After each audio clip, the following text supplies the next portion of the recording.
ಆತ್ಮೀಯರೇ ನಮಸ್ಕಾರ. 7ನೇ ತರಗತಿಯ ಫಾರ್ಮೇಟಿವ್ ಅಸೆಸ್ಮೆಂಟ್ FA2 ಈ FA2 ಕ್ವಶನ್ ಪೇಪರ್ ಮತ್ತು ಮಾದರಿ ಉತ್ತರಗಳನ್ನು ಈಗ ನೋಡೋಣ. ಆನಂತರ ಬ್ಲೂ ಪ್ರಿಂಟನ್ನು ಸಹ ಮಾದರಿಯಾಗಿ ತೋರಿಸಲಾಗುತ್ತದೆ. ಕರ್ನಾಟಕ ರಾಜ್ಯ ಪಠ್ಯಕ್ರಮದ 7ನೇ ತರಗತಿ ಕನ್ನಡ ಮಾಧ್ಯಮದ ಭಾಗ 1 ಪಠ್ಯಪುಸ್ತಕಗಳ ಆಧಾರಿತವಾಗಿ FA2 ಪರೀಕ್ಷೆಗಾಗಿ ಎಲ್ಲ 6 ವಿಷಯಗಳ 20 ಅಂಕಗಳ ಮಾದರಿ ಪ್ರಶ್ನೋತ್ತರಗಳು ಹಾಗೂ ಕೊನೆಯಲ್ಲಿ ಸಾಮಾನ್ಯ ಬ್ಲೂ ಪ್ರಿಂಟ್ ಕೂಡ ವಿವರ ಇಲ್ಲಿದೆ. ಈಗ ಮೊದಲನೇದಾಗಿ ಕನ್ನಡ, ಪ್ರಥಮ ಭಾಷೆ ಕನ್ನಡ. ಇದು ಒಟ್ಟು 20 ಅಂಕಗಳಿಗೆ ಮಾಡಬಹುದಾಗಿದೆ. ಒಟ್ಟು ಸಮಯ 45 ನಿಮಿಷಗಳಲ್ಲಿ ವಿದ್ಯಾರ್ಥಿಗಳು ಪರೀಕ್ಷೆಯನ್ನು ಬರೆಯೋದಕ್ಕೆ ಅವಧಿಯನ್ನು ಕೊಡಬಹುದಾಗಿದೆ. ಈಗ ಇಲ್ಲಿ ಒಂದನೇ ಹಂತದಲ್ಲಿ ಸೂಕ್ತವಾದ ಉತ್ತರವನ್ನು ಆರಿಸಿ ಬರೀತಾರೆ. 4 ಪ್ರಶ್ನೆ ಇರುತ್ತದೆ. ಪ್ರತಿಯೊಂದು ಪ್ರಶ್ನೆಗೆ ಒಂದೊಂದು ಅಂಕದಂತೆ ಒಟ್ಟು 4 ಅಂಕಗಳನ್ನು ವಿದ್ಯಾರ್ಥಿ ಪಡೆಯಬಹುದಾಗಿದೆ. ಈಗ ಮೊದಲನೇ ಪ್ರಶ್ನೆ ಏನಿದೆ ನೋಡಿ, ಭಾಗ್ಯದ ಬಳೆಗಾರ ಪದವು ಯಾವ ಸಾಹಿತ್ಯ ಪ್ರಕಾರಕ್ಕೆ ಸೇರಿದೆ? ಇದು ಉತ್ತರ ಜನಪದ ಗೀತೆ. ಅದೇ ರೀತಿಯಾಗಿ ಅನಂತರ ಎರಡನೇದು ಕಣ್ಮಣಿ ಪದವನ್ನು ಬಿಡಿಸಿ ಬರೆದಾಗ ಆಗುವ ಸಂಧಿ. ಇಲ್ಲಿ ಉತ್ತರ ನೋಡಿ ಆದೇಶ ಸಂಧಿ. ಅನಂತರ ಮೂರನೆಯದಾಗಿ ಮನೆ ಮನೆ ಪದವು ಈ ವ್ಯಾಕರಣಾಂಶಕ್ಕೆ ಉದಾಹರಣೆಯಾಗಿದೆ. ಇದು ದ್ವಿರುಕ್ತಿ. ಅದಾದಮೇಲೆ ಪುಸ್ತಕ ಪದದ ತದ್ಭವ ರೂಪ. ಇದು ಉತ್ತರ ಹೊತ್ತಿಗೆ ಅಥವಾ ಪೊತ್ತಿಗೆ ಅಂತ ಇದೆ. ಆನಂತರ ಬಿಟ್ಟ ಸ್ಥಳಗಳನ್ನು ಭರ್ತಿ ಮಾಡಬೇಕಾಗಿದೆ. ಬಳೆಗಾರನು ತಾಯಿಯ ಊರಿಗೆ ಹೋಗುವಾಗ ಡ್ಯಾಶ್ ಬಳೆಗಳನ್ನು ತೆಗೆದುಕೊಂಡು ಹೋಗುತ್ತಾನೆ. ಉತ್ತರ ಹಸಿರು ಬಣ್ಣದ. ಅನಂತರ 6ನೇದು ಹಿರಿಯರನ್ನು ಗೌರವಿಸುವುದು ಮತ್ತು ಸತ್ಯವನ್ನು ನುಡಿಯುವುದು ನಮ್ಮ ಉತ್ತರ ಧರ್ಮ ಸಂಸ್ಕಾರ. ಈಗ ಹೊಂದಿಸಿ ಬರೆಯಿರಿ. ಆ ಗುಂಪು ಮತ್ತು ಬ ಗುಂಪು ಎರಡು ಇದೆ ನೋಡಿ. ಇಲ್ಲಿ ಪ್ರಶ್ನೆ ಸಂಖ್ಯೆ 7, 8, 9 ಈ ಪ್ರಕಾರವಾಗಿದೆ. 10 ಅದಕ್ಕೆ ಉತ್ತರವಾಗಿ 7ನೇದಕ್ಕೆ ಆ, 8ನೇದಕ್ಕೆ ಮೊದಲನೇ ಆ, ಆನಂತರ 9ನೇದು 2ನೇ ಇ, ಆನಂತರ 10ನೇದು ಮೊದಲನೇ ಇ. ಈಗ 4ನೇ ಹಂತದಲ್ಲಿ ಒಂದು ವಾಕ್ಯದಲ್ಲಿ ಉತ್ತರಿಸಬೇಕು. ಪ್ರಶ್ನೆ 11 ಕಂಟಿನ್ಯೂ ಆಗ್ತಾ ಇದೆ. ಕನ್ನಡ ವರ್ಣಮಾಲೆಯಲ್ಲಿರುವ ಯೋಗವಾಹಕಗಳೆಷ್ಟು? ಈಗ ಉತ್ತರ ಕನ್ನಡ ವರ್ಣಮಾಲೆಯಲ್ಲಿ 2 ಯೋಗವಾಹಕಗಳಿವೆ, ಅನುಸ್ವರ ಮತ್ತು ವಿಸರ್ಗ. ಈಗ ನಂತರ ಧೈರ್ಯ ಪದಕ್ಕೆ ವಿರುದ್ಧ ಪದ ಬರೆಯಿರಿ. ಧೈರ್ಯ ಇಂಟು ಅಧೈರ್ಯ ಅಥವಾ ಹೇಡಿತನ ಆಗುತ್ತದೆ. ಅನಂತರ ಪರಿಶ್ರಮ ಪದ ಬಳಸಿ ಸ್ವಂತ ವಾಕ್ಯ ರಚಿಸಿ. ನಿರಂತರ ಪರಿಶ್ರಮದಿಂದ ಓದಿದರೆ ಪರೀಕ್ಷೆಯಲ್ಲಿ ಉತ್ತಮ ಅಂಕ ಪಡೆಯಬಹುದು. ಅನಂತರ ತಾಯಿಯ ಪ್ರೀತಿಗೆ ಸಾಟಿಯಾದದ್ದು ಯಾವುದು? ಉತ್ತರ ತಾಯಿಯ ನಿಷ್ಕಲ್ಮಶ ಪ್ರೀತಿಗೆ ಜಗತ್ತಿನಲ್ಲಿ ಯಾವುದೂ ಸಾಟಿ ಇಲ್ಲ ಆಗಿದೆ. ನಂತರ 5ನೇ ಹಂತದಲ್ಲಿ 2-3 ವಾಕ್ಯಗಳಲ್ಲಿ ಉತ್ತರ ಬರೀಬೇಕಾಗಿದೆ. 15ನೇ ಪ್ರಶ್ನೆ. ಈಗ ಬಳೆಗಾರನು ಹೆಣ್ಣು ಮಕ್ಕಳಿಗೆ ಬಳೆ ತೊಡಿಸುವಾಗ ವ್ಯಕ್ತವಾಗುವ ಭಾವನೆಗಳೇನು? ಅದಕ್ಕೆ ಉತ್ತರ ಹೆಣ್ಣು ಮಕ್ಕಳು ತಮ್ಮ ತವರು ಮನೆಯ ಮೇಲಿನ ಪ್ರೀತಿ, ಸಡಗರ ಮತ್ತು ಸಂಭ್ರಮವನ್ನು ವ್ಯಕ್ತಪಡಿಸುತ್ತಾರೆ ಹಾಗೂ ಬಳೆಗಾರನನ್ನು ಗೌರವದಿಂದ ಕಾಣುತ್ತಾರೆ. ಅನಂತರ 16ನೇದು ಕಾಯಕದ ಮಹತ್ವದ ಬಗ್ಗೆ ಬಸವಣ್ಣನವರ ನಿಲುವೇನು? ಅದಕ್ಕೆ ಉತ್ತರ ಬಸವಣ್ಣನವರು ಕಾಯಕವೇ ಕೈಲಾಸ ಎಂದು ಸಾರಿದರು. ಯಾವುದೇ ಕಾಯಕವನ್ನು ನಿಷ್ಠೆ ಮತ್ತು ಪ್ರಾಮಾಣಿಕತೆಯಿಂದ ಮಾಡಿದರೆ ಮುಕ್ತಿ ಸಾಧ್ಯ ಎಂದಿದ್ದಾರೆ. ಅನಂತರ ಈಗ 6ನೇ ಹಂತದಲ್ಲಿ ಪ್ರಶ್ನೆ ಮುಖ್ಯವಾದಂಥ ಪ್ರಶ್ನೆ ಏನು? ಪದ್ಯ ಪೂರ್ಣಗೊಳಿಸಬೇಕಾಗಿದೆ. 4 ಮಾರ್ಕ್ಸು. ಭಾಗ್ಯದ ಬಳೆಗಾರ ಹೋಗಿ ಬಾ ನನ್ನ ತವರಿಗೆ, ಅದನ್ನು ಪೂರ್ಣಗೊಳಿಸಬೇಕಾಗಿದೆ. ಅದಕ್ಕೆ ಉತ್ತರ ಹೀಗಿದೆ ನೋಡಿ. ಭಾಗ್ಯದ ಬಳೆಗಾರ ಹೋಗಿ ಬಾ ನನ್ನ ತವರಿಗೆ, ತವರೂರ ದಾರಿಯ ನಾನಿಂಗೆ ಹೇಳುವೆ, ಮುಂದೆ ಬರುವುದು ಹಾಲೊಲೆಯ ಹಳ್ಳ, ತಂಪಾದ ನೆರಳಲ್ಲಿ ಹೋಗಿ ಬಾ ಬಳೆಗಾರ. ಈಗ ಕನ್ನಡ ಮುಗಿದಿದೆ. ಅನಂತರ English second language part first. ಅದರಲ್ಲಿ ಮ್ಯಾಕ್ಸಿಮಮ್ ಮಾರ್ಕ್ಸ್ 20 ಸೇಮ್ ಎಲ್ಲ ಅದೇ ರೀತಿ ಇರುತ್ತೆ. ಎಲ್ಲದಕ್ಕೂ 20 ಅಂಕಗಳಿಗೆ ಮತ್ತು 45 ನಿಮಿಷಗಳಲ್ಲಿ ಪರೀಕ್ಷೆ ನಡೆಸೋದಾಗಿದೆ. ಈಗ ಚೂಸ್ ದಿ ಕರೆಕ್ಟ್ ಆನ್ಸರ್ಸ್. ಸರಿಯಾದ ಉತ್ತರವನ್ನು ಆಯ್ಕೆ ಮಾಡಬೇಕಾಗಿದೆ. What is the opposite gender of actress? Actor ಅಂದರೆ ನಟ, ಆಕ್ಟ್ರೆಸ್ ಅಂತ ಅಂದರೆ ನಟಿ ಅಂತ ಆಗುತ್ತೆ. ಆನಂತರ 2ನೇ ಪ್ರಶ್ನೆ ನೋಡಿ. Choose the correct collective noun. A dash of wolves attacked the sheep. ಇದು ಆನ್ಸರ್ PACK, ಪ್ಯಾಕ್. ಅನಂತರ 3ನೇದಾಗಿ ಫಿಲ್ ಇನ್ ದಿ ಬ್ಲ್ಯಾಂಕ್. ಅದು ಕರೆಕ್ಟ್ ಕಂಜಕ್ಷನ್. ಈಗ she worked hard dash she failed. She worked hard ಇಲ್ಲಿ ಯಾವುದು ಉತ್ತರ ಅಂತಂದರೆ ಬಟ್. ಅವಳು ಕಷ್ಟಪಟ್ಟು ಕೆಲಸ ಮಾಡುತ್ತಾಳೆ ಆದರೆ ಫೇಲ್ ಆದಳು ಅಂತ ವಾಕ್ಯದ ಅರ್ಥ ಇದೆ. ಈಗ ನಾಲ್ಕನೇದಾಗಿ which prefix can be added to make the antonym of possible. Possible ಅಂದರೆ ಸಾಧ್ಯ ಅಂತ ಅರ್ಥ. ಅದಕ್ಕೆ ಏನು ಇದು ವಿರುದ್ಧ ಪದ ರೀತಿ ಬಂದಿದೆ. ಪಿ ಅನ್ನೋ ಒಂದು ಮೊದಲನೇ ಒಂದು ಇದು ಸ್ಥಾನ ಇದೆ, ಅಕ್ಷರ ಇದೆಲ್ಲ, ಅದರ ಪಕ್ಕದಲ್ಲಿ ಪ್ರಿಫಿಕ್ಸ್ ಅಂದರೆ ಸೇರಿಸ್ತೀವಿ, ಪೂರ್ವಭಾವಿಯಾಗಿ ಸೇರಿಸೋದು. ಏನು ಐ ಎಮ್ ಅನ್ನೋದನ್ನು ಸೇರಿಸಿದಾಗ ಇಂಪಾಸಿಬಲ್ ಅಂತ ಆಗುತ್ತೆ, ಅಂದರೆ ಅದಕ್ಕೆ ವಿರುದ್ಧ ಪದ ಆಗೋಗುತ್ತೆ. ಪಾಸಿಬಲ್ ಅಂದರೆ ಸಾಧ್ಯ, ಇಂಪಾಸಿಬಲ್ ಅಂತ ಅಂದರೆ ಅಸಾಧ್ಯ ಅಂತ ಆಗುತ್ತೆ. ಅನಂತರ ಫಿಲ್ ಇನ್ ದಿ ಬ್ಲ್ಯಾಂಕ್ಸಲ್ಲಿ Mysore is a famous for its dash palace ಅಂತ ಇದೆ. ಇದು ರಾಯಲ್ ಅಥವಾ ಗ್ರ್ಯಾಂಡ್ ಅಥವಾ ಹೆರಿಟೇಜ್ ಅಂತ ಉತ್ತರ. ಆರನೇದು the past tense of buy is bought. Buy ಅಂದರೆ ಕೊಳ್ಳು, ಬಾಟ್ ಅಂತ ಅಂದರೆ ಖರೀದಿಸಿ ಆಯಿತು, ಕೊಂಡಾಯಿತು ಅನ್ನೋ ಅರ್ಥ ಆಗುತ್ತೆ. ಅನಂತರ ಮೂರನೇದು ಮ್ಯಾಚ್ ದಿ ಫಾಲೋಯಿಂಗಲ್ಲಿ 7, 8, 9, 10 ಅಂಥದ್ದು ಪ್ರಶ್ನೆಗಳು. 7ನೇದಕ್ಕೆ ಬಿ, 8ನೇದಕ್ಕೆ ಎ, 9ನೇದಕ್ಕೆ ಡಿ, 10ನೇದಕ್ಕೆ ಸಿ. ಆನಂತರ 4ನೇದು ಆನ್ಸರ್ ಇನ್ ಒನ್ ಸೆಂಟೆನ್ಸ್, ಒಂದು ವಾಕ್ಯದಲ್ಲಿ ಉತ್ತರ ಬರೀಬೇಕಾಗಿದೆ. Why do we celebrate independence day on 15th August. ನಾವು ಏಕೆ ಸ್ವಾತಂತ್ರ್ಯೋತ್ಸವವನ್ನು ಆಗಸ್ಟ್ 15ರಂದು ಆಚರಿಸ್ತೀವಿ ಅಂತ ಪ್ರಶ್ನೆ. ಅದಕ್ಕೆ ಉತ್ತರ we celebrate Independence Day because India got freedom from British rule on 5th August 1947. V ಅಂದರೆ ನಾವು, ಸೆಲೆಬ್ರೇಟ್ ಅಂದರೆ ಆಚರಣೆಯನ್ನು ಮಾಡ್ತೀವಿ, ಇಂಡಿಪೆಂಡೆನ್ಸ್ ಡೇ ಅಂತಂದರೆ ಸ್ವಾತಂತ್ರ್ಯೋತ್ಸವದ ದಿನ. ಬಿಕಾಸ್ ಅಂದರೆ ಏಕೆಂದರೆ ಇಂಡಿಯಾ ಗಾಟ್ ಫ್ರೀಡಮ್, ಸ್ವಾತಂತ್ರ್ಯವನ್ನು ಭಾರತ ಪಡೀತು ಫ್ರಮ್ ಬ್ರಿಟಿಷ್ ರೂಲ್, ಬ್ರಿಟಿಷರ ಆಳ್ವಿಕೆಯಿಂದ ಪಡೆದಿತ್ತು. ಅದು ಫ್ರಮ್ ಅಂದರೆ ಅಲ್ಲಿ ಅವರಿಂದ ಅಂತ.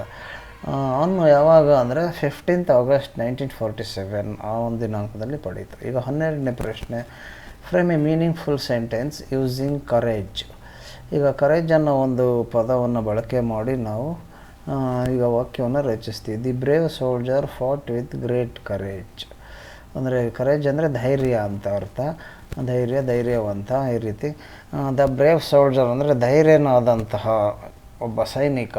ಫಾಟ್ ಅಂದರೆ ಅವನು ಹೋರಾಟ ಮಾಡ್ತಾನೆ, ವಿತ್ ಗ್ರೇಟ್ ಕರೇಜ್, ಅದ್ಭುತವಾದ ಮಹೋನ್ನತವಾದಂಥ ಧೈರ್ಯದಿಂದ ಅವನು ಅಲ್ಲಿ ವಾರಲ್ಲಿ ಯುದ್ಧ ಮಾಡ್ತಾನೆ ಅನ್ನೋ ಅರ್ಥ ಆಗುತ್ತೆ. ನಂತರ right the comparative degree of strong. Comparative degree ಅದು ಹೋಲಿಕೆ ಮಾಡೋದು ಅಂತ ಅರ್ಥ. ಕಂಪೇರೇಟಿವ್ ಅಲ್ಲಿ ಒಂದು ಇದು ಗ್ರಾಮರ್ ಪ್ರಕಾರವಾಗಿ ಸ್ಟ್ರಾಂಗ್ ಅನ್ನೋದಕ್ಕೆ ಸ್ಟ್ರಾಂಗರ್ ಅಂತ ಆಗುತ್ತೆ. ಈಗ 14ನೇದು who is known as missile man of India. ಯಾರು ಮಿಸೈಲ್ ಮ್ಯಾನ್ ಆಫ್ ಇಂಡಿಯಾ ಅಂತ ನೀವು ಯಾರ ಬಗ್ಗೆ ತಿಳ್ಕೊಂಡಿದ್ದೀರಾ, ಯಾರನ್ನ ರೀತಿಯಾಗಿ ಗುರುತಿಸ್ತಾ ಇದ್ದೀವಿ, ತಿಳ್ಕೊಂಡಿದ್ದೀವಿ ನಾವು ಅಂತ ಆಗುತ್ತೆ. ಅದಕ್ಕೆ ಉತ್ತರ doctor APJ Abdul Kalam is known as the missile man of India, ಅವರನ್ನು ಕರೀತಾರೆ ಹಾಗಂತ. ಆಮೇಲೆ 5ನೇದು ಆನ್ಸರ್ ಇನ್ 2 or 3 ಸೆಂಟೆನ್ಸಸ್. ಈಗ ಮೆನ್ಷನ್ 2 ಗುಡ್ ಕ್ವಾಲಿಟೀಸ್ ಆಫ್, ಅವರ 2 ಉತ್ತಮ ಗುಣಗಳನ್ನು ಬರೆಯಿರಿ ಅಂತವ. ಕ್ವಾಲಿಟೀಸ್ ಅಂದರೆ ಗುಣಗಳು. ಈಗ ಅದಕ್ಕೆ ಉತ್ತರ ನೋಡಿ, doctor Kalam was extremely humble and hard working. ಅವರು ಹೇಗೆ ನೋಡೋದಕ್ಕೆ ಕಾಣಿಸ್ತಾ ಇದ್ರು, ನಮಗೆ ಗೋಚರಿಸ್ತಾ ಆಗ್ತಿದ್ರು ಅಂದರೆ ತುಂಬ ಇದು ಆಸಕ್ತಿಯುತವಾಗಿ ತುಂಬ ಹಾರ್ಡ್ ವರ್ಕನ್ನು ಮಾಡ್ತಾಯಿದ್ರು ಅವರು.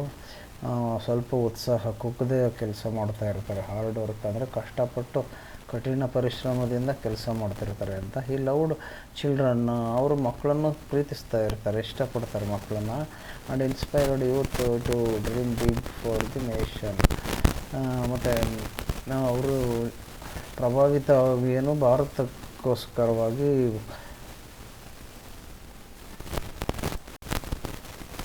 ಅಂದರೆ ನಮ್ಮ ಭಾರತಕ್ಕೋಸ್ಕರವಾಗಿ ಯುವಕರಲ್ಲಿ, ಯುವಜನತೆ, ಮಕ್ಕಳಲ್ಲಿ ಅವರು ಒಂದು ಪ್ರೇರಣೆಯನ್ನುಂಟು ಮಾಡುತ್ತಾರೆ. ನಮ್ಮ ದೇಶಕ್ಕಾಗಿ ನೀವು ಮಹೋನ್ನತವಾದ ಸಾಧನೆಯನ್ನು ಮಾಡಿ ಆ ಕನಸನ್ನು ಕಾಣಿ ಅನ್ನೋ ರೀತಿಯಲ್ಲಿ ಅವರು ಹುರಿದುಂಬಿಸ್ತಾ ಇರ್ತಾರೆ ಅಂತ ಅರ್ಥ. ನಂತರ 16ನೇದು how can you keep school campus neat and clean. ಹೇಗೆ ನಮ್ಮ ಸ್ಕೂಲ್ ಕ್ಯಾಂಪಸನ್ನು ತುಂಬ ನೀಟಾಗಿ ಸ್ವಚ್ಛವಾಗಿ ಇಡಬಹುದಾಗಿದೆ ಅಂತ. We should throw waste into the dustbin. Waste ಬೇಡವಾದ ಪದಾರ್ಥಗಳನ್ನು ಒಂದು ಬಕೆಟ್ ಇಟ್ಟಿರ್ತೀವಿ, ಡಸ್ಟ್ಬಿನ್ ಥರ, ಅದನ್ನೇ ಹಾಕಬೇಕು, ಎಲ್ಲೆಲ್ಲೂ ಹಾಕೋದಲ್ಲ. ಅವಾಯ್ಡು ಅಂದರೆ ಕಂಟ್ರೋಲ್ ಮಾಡಬೇಕು, ಅದನ್ನು ಆದಷ್ಟು ಕಡಿಮೆ ಮಾಡಬೇಕಂತ ಅರ್ಥ. ಅವಾಯ್ಡ್ ಅಂದರೆ ಏನನ್ನ using single use plastic, and plant more flowering trees in our campus. Plastic ಬಳಕೆಯನ್ನು ಅವಾಯ್ಡ್ ಮಾಡಿ, ಅನಾವಶ್ಯಕ ಎಲ್ಲದಕ್ಕೂ ಬಳಸ್ಬಿಡಿ, ಏನು ಅವಶ್ಯಕ ಇದ್ದಷ್ಟಕ್ಕೆ ಬಳಸ್ಕೊಳ್ಳಿ ಅನ್ನೋ ಅರ್ಥ ಆಗುತ್ತೆ. ಆ್ಯಂಡ್ ಪ್ಲ್ಯಾಂಟ್ ಮೋರು ಅಂದರೆ ಈ ಗಿಡಗಳನ್ನು ನೆಟ್ಟು ಗಾರ್ಡನ್ ಟೈಪೆಲ್ಲ ಬೆಳೆಸಬೇಕು ಅಂತ. ಈಗ ಆಯಿತು. ಈಗ 6ನೇ ಹಂತದಲ್ಲಿ ಕ್ರಿಯೇಟಿವ್ ರೈಟಿಂಗು ಪ್ಯಾರಾಗ್ರಾಫು. ಈಗ 17ನೇ ಪ್ರಶ್ನೆ, right A short paragraph of 4-5 lines on my favourite festival ಅಂತ ಇದೆ. ಈಗ ಇದಕ್ಕೆ ಆನ್ಸರ್ ಉತ್ತರ ನೋಡ್ತಾ ಇದ್ದೀರಾ.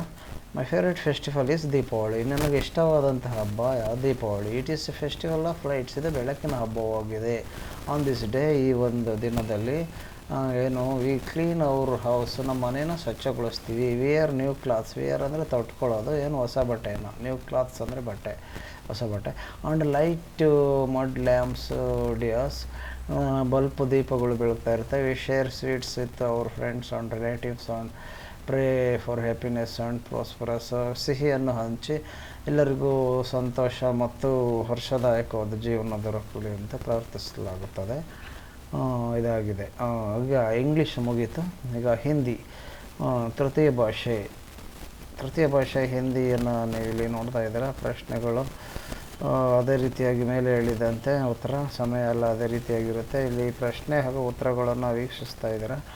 ಈಗಾಗಲೇ 5ನೇ ತರಗತಿ ಮತ್ತು 6ನೇ ತರಗತಿಯ ಇದೇ ರೀತಿಯಾದ FA2 ಪ್ರಶ್ನೆ ಮತ್ತು ಉತ್ತರ, ಮಾದರಿ ಉತ್ತರಗಳು ಮತ್ತು ಬ್ಲೂ ಪ್ರಿಂಟು ಅವುಗಳನ್ನು ಸಹ ಒಂದು ಸಿಂಗಲ್ ವಿಡಿಯೋದಲ್ಲಿ ಮಾಡಿದ್ದೀವಿ. ಈಗ 6ನೇ ತರಗತಿದು ಅಷ್ಟು 6 ವಿಷಯಗಳ ಪ್ರಶ್ನೆ ಪತ್ರಿಕೆ ಮತ್ತು ಉತ್ತರಗಳದೆಲ್ಲ ಒಂದೇ ವಿಡಿಯೋದಲ್ಲಿ ಸಿಗುತ್ತೆ. ಈ ಒಂದು ಚಾನಲ್ನಲ್ಲಿ ಕನ್ನಡ ಡಿಸ್ಕವರಿ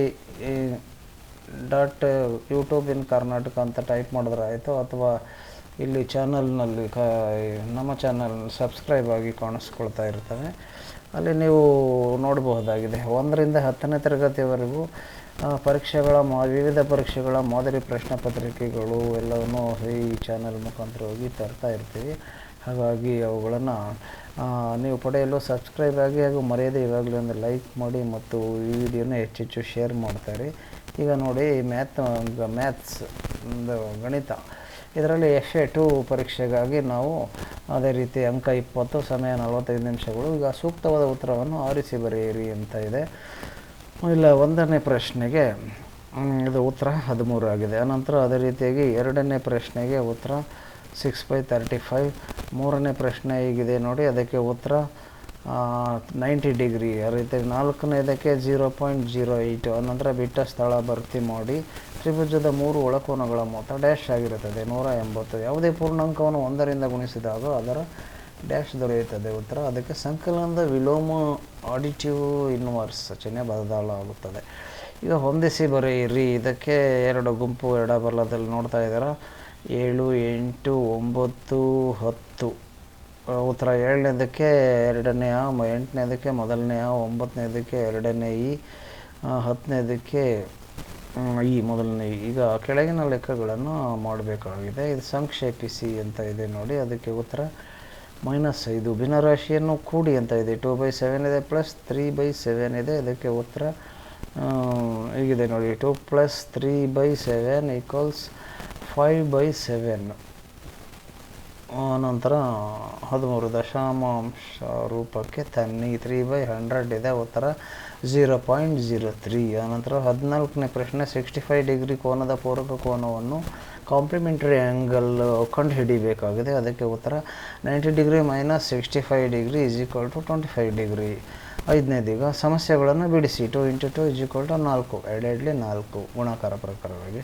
ನಂತರ 15ನೇ ಪ್ರಶ್ನೆ ನೋಡಿ, ಒಂದು ಪರೀಕ್ಷೆಯಲ್ಲಿ ಸರಿಯಾದ ಉತ್ತರಕ್ಕೆ +3 ಅಂಕ ಮತ್ತು ತಪ್ಪು ಉತ್ತರಕ್ಕೆ -1 ಅಂಕ ನೀಡಲಾಗುತ್ತದೆ. ರಾಹುಲ್ 8 ಸರಿ ಮತ್ತು 4 ತಪ್ಪು ಉತ್ತರಗಳನ್ನು ಬರೆದರೆ ಅವನ ಒಟ್ಟು ಅಂಕವೆಷ್ಟು? ಅದಕ್ಕೆ ಉತ್ತರ ಹೀಗಿದೆ ನೋಡಿ. ಸರಿಯಾದ ಉತ್ತರ ಒಟ್ಟು ಅಂಕಗಳು 24 - 4 = 20 ಅಂಕಗಳು. ಅನಂತರ 16ನೇದಕ್ಕೆ, ಒಂದು ಆಯತಾಕಾರದ ಜಮೀನಿನ ಉದ್ದ 12.5 ಮೀಟರ್ ಮತ್ತು ಅಗಲ 8 ಮೀಟರ್ ಆದರೆ ಅದರ ವಿಸ್ತೀರ್ಣವನ್ನು ಕಂಡುಹಿಡಿಯಿರಿ. ಅದಕ್ಕೆ ಉತ್ತರ ವಿಸ್ತೀರ್ಣ ಉದ್ದ × ಅಗಲ 12.5 × 8 = 100 ಚದರ ಮೀಟರ್. ಇನ್ ಬ್ರ್ಯಾಕೆಟ್ನಲ್ಲಿ m² ಇದೆ. ಆನಂತರ ಈಗ 6ನೇ ಒಂದು ಹಂತದ ಒಂದು ಪ್ರಶ್ನೆ ಸೂಚನೆ ಏನಿದೆ, ಜ್ಯಾಮಿತಿ ಅಥವಾ ರೇಖಾಗಣಿತಕ್ಕೆ ಸಂಬಂಧಪಟ್ಟಂತೆ ಪ್ರಶ್ನೆ ಬರುತ್ತೆ. ಈಗ ಅದನ್ನು 17ನೇ ಪ್ರಶ್ನೆಯಲ್ಲಿ ನೋಡ್ತಾ ಇದ್ದೀವಿ. 70 ಡಿಗ್ರಿ ಅಳತೆಯ ಲಘುಕೋನವನ್ನು ಕೋನಮಾಪಕದ ಸಹಾಯದಿಂದ ರಚಿಸಿ ಹೆಸರಿಸಿ.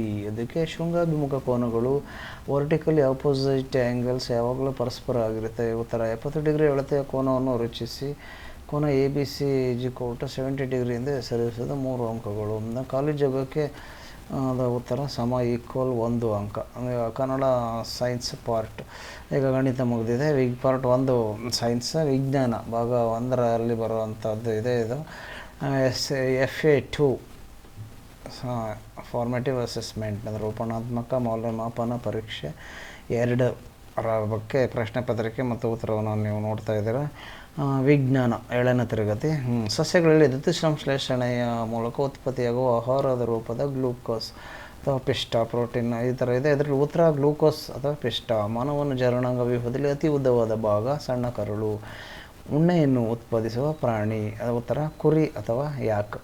ಅನಂತರ ತಾಪಮಾನವನ್ನು ಅಳೆಯಲು ಬಳಸುವ ಸಾಧನ, ಅದಕ್ಕೆ ಉತ್ತರ ಥರ್ಮಾಮೀಟರ್ ಅಥವಾ ಇನ್ ಬ್ರಾಕೆಟ್ನಲ್ಲಿದೆ ನೋಡಿ ಉಷ್ಣತಾ ಮಾಪಕ. ಈಗ ಬಿಟ್ಟ ಸ್ಥಳ ಭರ್ತಿ ಮಾಡಿ. ಮನುಷ್ಯನ ದೇಹದ ಸಾಮಾನ್ಯ ತಾಪಮಾನವು 37 ಡಿಗ್ರಿ ಸೆಲ್ಸಿಯಸ್ ಆಗಿರುತ್ತದೆ. ಆಮೇಲೆ ಅಮೀಬಾ ತನ್ನ ಆಹಾರವನ್ನು ಹಿಡಿಯಲು ಮಿಥ್ಯಪಾದ ಸೆಡೋಪೋಡಿಯಾ ಅದನ್ನು ಬಳಸುತ್ತೆ. ಆಮೇಲೆ ಹೊಂದಿಸಿ ಬರೆಯಿರಿ ಈ ರೀತಿಯಾಗಿದೆ ನೋಡಿ, ಅದಕ್ಕೆ ಉತ್ತರ ಕೆಳಗೆ ಇದೆ ನೋಡ್ತಾ ಇದ್ದೀರಾ ಇಲ್ಲಿ. ಆನಂತರ ಒಂದು ವಾಕ್ಯದಲ್ಲಿ ಉತ್ತರಿಸಿ. ಇದು 4ನೇ ಹಂತದ ಪ್ರಶ್ನೆ. ದ್ಯುತಿಸಂಶ್ಲೇಷಣೆಗೆ ಬೇಕಾಗುವ 4 ಅಗತ್ಯ ಕಚ್ಚಾ ವಸ್ತುಗಳು ಯಾವುವು? ಸೂರ್ಯನ ಬೆಳಕು, ಪತ್ರ ಹರಿತು, ಕ್ಲೋರೋಫಿಲ್, ನೀರು ಮತ್ತು ಕಾರ್ಬನ್ ಡೈಆಕ್ಸೈಡ್. ಅನಂತರ 12 ಕೀಟಹರಿ ಸಸ್ಯಕ್ಕೆ ಒಂದು ಉದಾಹರಣೆ ಕೊಡಿ. ಉತ್ತರ ನೆಪೆಂಥಿಸ್ ಹೂಜಿ ಗಿಡ, ಡ್ರೋಸೀರಾ. ಅನಂತರ 13 ಉಷ್ಣ ವರ್ಗಾವಣೆಯ 3 ವಿಧಾನಗಳು ಯಾವುವು? ಉಷ್ಣವಹನ, ಉಷ್ಣ ಸಂವಹನ ಮತ್ತು ಉಷ್ಣ ವಿಕಿರಣ. ಅನಂತರ 14ನೇ ಪ್ರಶ್ನೆ ನೋಡಿ, ಮೆಲುಕು ಹಾಕುವ ಪ್ರಾಣಿಗಳು ರುಮಿನೆಂಟ್ಸ್ ಎಂದರೆ ಯಾರು? ತಿಂದ ಆಹಾರವನ್ನು ಪುನಃ ಬಾಯಿಗೆ ತಂದುಕೊಂಡು ಒಗೆಯುವ ಪ್ರಾಣಿಗಳು, ಉದಾಹರಣೆ ಹಸು, ಎಮ್ಮೆ. 2 ಅಥವಾ 3 ವಾಕ್ಯಗಳಲ್ಲಿ ಉತ್ತರ ನೀಡಬೇಕಾಗಿದೆ. ಈಗ 5ನೇ ಹಂತದ ಪ್ರಶ್ನೆ ಸೂಚನೆ ಇದಾಗಿದೆ, ನೋಡ್ತಾ ಇದ್ದೀರಾ. 15ನೇ ಪ್ರಶ್ನೆ ಏನಿದೆ ಅಂದರೆ, ಕ್ಲಿನಿಕಲ್ ಥರ್ಮಾಮೀಟರ್ ಮತ್ತು ಪ್ರಯೋಗಾಲಯ ಥರ್ಮಾಮೀಟರ್ ನಡುವಿನ ವ್ಯತ್ಯಾಸವೇನು? ಅದಕ್ಕೆ ಉತ್ತರ ಕ್ಲಿನಿಕಲ್ ಥರ್ಮಾಮೀಟರನ್ನು ಮಾನವ ದೇಹದ ತಾಪಮಾನ ಅಳೆಯಲು ಬಳಸುತ್ತಾರೆ. ವ್ಯಾಪ್ತಿ 35 ಡಿಗ್ರಿ ಸೆಲ್ಸಿಯಸ್ರಿಂದ 45 ಡಿಗ್ರಿ ಸೆಲ್ಸಿಯಸ್. ಪ್ರಯೋಗಾಲಯ ಥರ್ಮಾಮೀಟರನ್ನು ವಸ್ತುಗಳ ತಾಪಮಾನ ಅಳೆಯಲು ಬಳಸುತ್ತಾರೆ. ವ್ಯಾಪ್ತಿ 10 ಡಿಗ್ರಿ ಸೆಲ್ಸಿಯಸ್ಸಿಂದ 110 ಡಿಗ್ರಿ ಸೆಲ್ಸಿಯಸ್. ಅನಂತರ 16ನೇದು ಪ್ರಶ್ನೆ ಏನಿದೆ ಅಂದರೆ, ರೇಷ್ಮೆ ಗೂಡಿನಿಂದ ಕೋಕೂನ್ ರೇಷ್ಮೆ ದಾರವನ್ನು ಹೇಗೆ ಪಡೆಯುತ್ತಾರೆ? ರೇಷ್ಮೆ ಗೂಡುಗಳನ್ನು ಬಿಸಿಲಿನಲ್ಲಿ ಇಡಲಾಗುತ್ತದೆ ಅಥವಾ ಬಿಸಿ ನೀರಿನಲ್ಲಿ ಕುದಿಸಲಾಗುತ್ತದೆ. ಇದರಿಂದ ರೇಷ್ಮೆ ಇಳೆಗಳು ಪ್ರತ್ಯೇಕಗೊಳ್ಳುತ್ತವೆ. ಈಗ ನೋಡಿ 6ನೇದು ಚಿತ್ರ ಬಿಡಿಸಿ ಭಾಗಗಳನ್ನು ಗುರುತಿಸಬೇಕು. ಮಾನವನ ಜೀರ್ಣಾಂಗ ವ್ಯೂಹದ ಅಂದವಾದ ಚಿತ್ರ ಬಿಡಿಸಿ ಕೆಳಗಿನ ಭಾಗಗಳನ್ನು ಗುರುತಿಸಿ. ಏನು ಇದೆ ಅಂದರೆ ಜಠರ, ಯಕೃತ್ತು. ಈಗ ಇದಕ್ಕೆ ಉತ್ತರ ಜೀರ್ಣಾಂಗ ವ್ಯೂಹದ ರೇಖಾಚಿತ್ರಕ್ಕೆ 2 ಅಂಕ ಸಿಗುತ್ತೆ ಮಾರ್ಕ್ಸು. ಜಠರ ಮತ್ತು ಯಕೃತ ಭಾಗಗಳ ಸರಿಯಾದ ನಾಮಕರಣ ಅದನ್ನು ಸೂಚಿಸೋದಕ್ಕೆ 2 ಅಂಕ ಸಿಗುತ್ತೆ. ಈಗ ಇದು ವಿಜ್ಞಾನ ಮುಗಿದಿದೆ. ಈಗ ಕೊನೆಯದಾಗಿ ಈಗ ಏನಿದೆ ಅಂತಂದರೆ ವಿಷಯ ಸಮಾಜ ವಿಜ್ಞಾನದ ಬಗ್ಗೆ FA2 ಪರೀಕ್ಷೆ ಪ್ರಶ್ನೆ ಪತ್ರಿಕೆ, ಮಾದರಿ ಪ್ರಶ್ನೆ ಪತ್ರಿಕೆ ಮತ್ತು ಉತ್ತರ ಹೇಗಿರುತ್ತೆ ತಿಳಿಯೋಣ. ಆನಂತರ ಬ್ಲೂ ಪ್ರಿಂಟ್ ಬಗ್ಗೆ ಒಂದು ಸಾಮಾನ್ಯವಾದ ಮುನ್ನೋಟವನ್ನು ನಾವು ನೋಡಬಹುದಾಗಿದೆ. ಈಗ ಸೂಕ್ತವಾದ ಉತ್ತರವನ್ನು ಆರಿಸಿ ಬರೆಯಬೇಕು. ವಿಜಯನಗರ ಸಾಮ್ರಾಜ್ಯವನ್ನು ಸ್ಥಾಪಿಸಿದ ಸಹೋದರರು. ಉತ್ತರ ಹರಿಹರ ಮತ್ತು ಬುಕ್ಕರಾಯ. ಕೃಷ್ಣದೇವರಾಯ ಮತ್ತು ಅಚ್ಯುತರಾಯ. ಈ ರೀತಿ ಎಲ್ಲ ಇದೆ. ಅದರ ಸರಿಯಾದ ಉತ್ತರ ಹರಿಹರ ಮತ್ತು ಬುಕ್ಕರಾಯ. ನಮ್ಮ ಸಂವಿಧಾನದ ಪಿತಾಮಹ ಎಂದು ಯಾರನ್ನು ಕರೆಯುತ್ತಾರೆ? ಉತ್ತರ ಡಾಕ್ಟರ್ BR ಅಂಬೇಡ್ಕರ್. ವಾತಾವರಣ ಯಾವ ಪದರದಲ್ಲಿ ಹವಾಮಾನ ಬದಲಾವಣೆಗಳು ಮತ್ತು ಮಳೆ ಸಂಭವಿಸುತ್ತದೆ? ಟ್ರೋಪೋಸ್ಪಿಯರ್ ಪರಿವರ್ತನಾ ಮಂಡಲ, ಸ್ಟ್ರಾಟೋಸ್ಪಿಯರ್, ಮೆಸೋಸ್ಪಿಯರ್, ಥರ್ಮೋಸ್ಪಿಯರ್. ಈಗ ಉತ್ತರ ಟ್ರೋಪೋಸ್ಪಿಯರ್ ಪರಿವರ್ತನಾ ಮಂಡಲ. ಕೃಷ್ಣದೇವರಾಯನ ಆಸ್ಥಾನದಲ್ಲಿದ್ದ 8 ಮಂದಿ ವಿದ್ವಾಂಸರ ಒಕ್ಕೂಟ, ಅವರನ್ನು ಅಷ್ಟದಿಗ್ಗಜಗಳು ಅಂತ ಕರಿತಾ ಇದ್ರು. ಈಗ ಬಿಟ್ಟ ಸ್ಥಳಗಳನ್ನು ಭರ್ತಿ ಮಾಡೋದು. ವಾಯುಗೋಳದಲ್ಲಿ ಅತಿ ಹೆಚ್ಚು ಪ್ರಮಾಣದಲ್ಲಿರುವಂತಹ ಅನಿಲ ಯಾವುದು? ಅದಕ್ಕೆ ಉತ್ತರ ಸಾರಜನಕ. ಅದನ್ನು ನೈಟ್ರೋಜನ್ ಅಂತಲೂ ಸಹ ಕರೀತಾರೆ. ಒಟ್ಟಾರೆಯಾಗಿ ಅದು 78% ಇದೆ ಹೆಚ್ಚಾಗಿದೆ. ನಮ್ಮ ದೇಶದ ಸರ್ವೋಚ್ಚ ನ್ಯಾಯಾಲಯವು ಯಾವ ನಗರದಲ್ಲಿದೆ ಅಂದರೆ ನವದೆಹಲಿಯಲ್ಲಿದೆ. ಈಗ ಹೊಂದಿಸಿ ಬರೆಯಿರಿ. ಇಲ್ಲಿ ನೋಡಿ, ಇದಕ್ಕೆ ಉತ್ತರ ಏನು ಕೇಳಿದ್ದಾರೆ: ಹಂಪಿ, ತಾಜ್ ಮಹಲ್, ಸ್ಟ್ರಾಟೋಸ್ಫಿಯರ್, ಮತದಾನದ ಕನಿಷ್ಠ ವಯಸ್ಸು.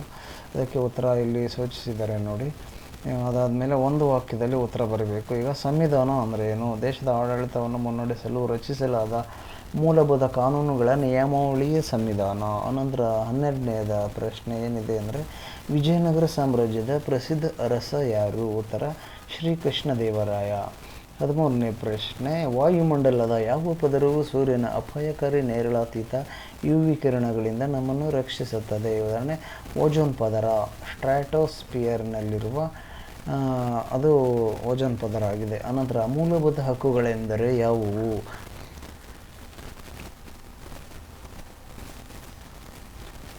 ಮೂಲಭೂತ ಹಕ್ಕುಗಳೆಂದರೆ ಯಾವುವು? ಅದಕ್ಕೆ ಉತ್ತರ ವ್ಯಕ್ತಿಯ ಸರ್ವತೋಮುಖ ಅಭಿವೃದ್ಧಿಗೆ ಸಂವಿಧಾನ ನೀಡಿರುವ ಅತ್ಯಗತ್ಯ ಹಕ್ಕುಗಳೇ ಮೂಲಭೂತ ಹಕ್ಕುಗಳು. ಈಗ 2-3 ವಾಕ್ಯಗಳಲ್ಲಿ ಉತ್ತರ ಬರೀಬೇಕು. ಶ್ರೀಕೃಷ್ಣದೇವರಾಯನ ಸಾಹಿತ್ಯಿಕ ಕೊಡುಗೆಗಳು ಏನು? ಶ್ರೀಕೃಷ್ಣದೇವರಾಯನು ಸ್ವತಃ ಕವಿಯಾಗಿದ್ದು ತೆಲುಗಿನಲ್ಲಿ ಅಮುಕ್ತ ಮೌಲ್ಯದ ಮತ್ತು ಸಂಸ್ಕೃತದಲ್ಲಿ ಜಾಂಬವತಿ ಕಲ್ಯಾಣ ಎಂಬ ಪ್ರಸಿದ್ಧ ಗ್ರಂಥಗಳನ್ನು ರಚಿಸಿದನು. ಅನಂತರ ವಾಯುಮಾಲಿನ್ಯವನ್ನು ನಿಯಂತ್ರಿಸಲು ನಾವು ಕೈಗೊಳ್ಳಬಹುದಾದ ಕ್ರಮಗಳೇನು?